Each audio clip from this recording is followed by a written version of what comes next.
अस्सलाम वालेकुम फ्रेंड्स, आप देख रहे हैं हमारा यूट्यूब चैनल यूबी अपडेट, जहां पर आप सब जानते हैं कि बजट के हवाले से डिस्कशन जारी है। 2025 से 26 का बजट जो है पेश कर दिया गया है आज से एक दिन पहले, और आज हम इस पर डिस्कशन करेंगे और इसके फ़ायदे आवाम के लिए और नुकसानात, आवाम पर टैक्सेस का मज़ीद बोझ और सैलरी में इजाफ़ा, एक एक चीज़ को हम इसी चैनल पर डिस्कस कर रहे हैं, आपके साथ आपको अपडेट दे रहे हैं।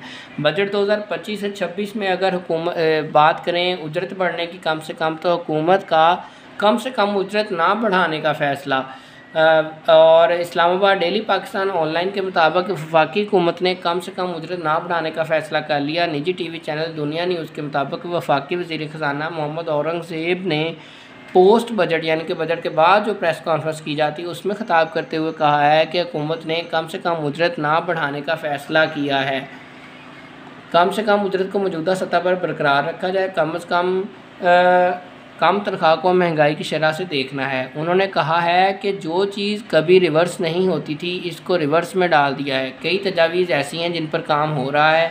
मैंने पिछले 10 से 11 साल में कोई ऊपर जाती चीज़ नीचे आती नहीं देखी।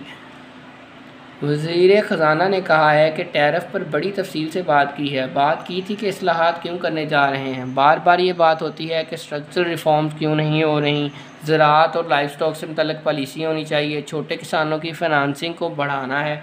सूबों के साथ मिलकर काम करेंगे। मोहम्मद औरंगज़ेब ने मज़ीद कहा कि हम जो भी चीज़ कर रहे हैं वो कर्ज़े लेकर कर रहे हैं। फिर आप मेरे से सवाल पूछेंगे कि कर्ज़े बढ़ रहे हैं। तनख्वाह को महंगाई से लिंक करके चलना है।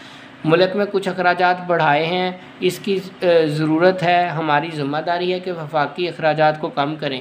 इस बार वफाकी हुकूमत के अखराजात 2% से कम बढ़े हैं।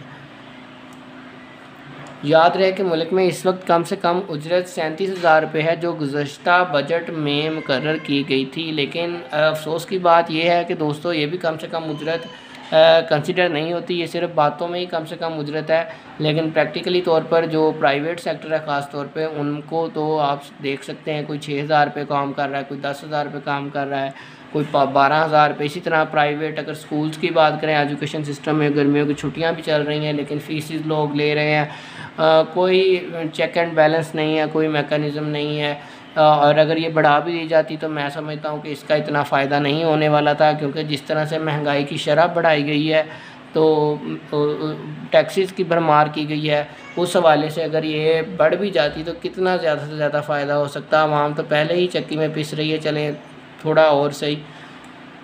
तो दोस्तों उम्मीद है आपको हमारी वीडियो पसंद आई होगी। अगर हम आप चैनल पर पहली मरतबा आए तो हमारे चैनल को सब्सक्राइब कर दें ताकि हर आने वाली नई वीडियो आप तक पहुंच सके। दुआओं में याद रखिएगा। अल्लाह हाफिज़।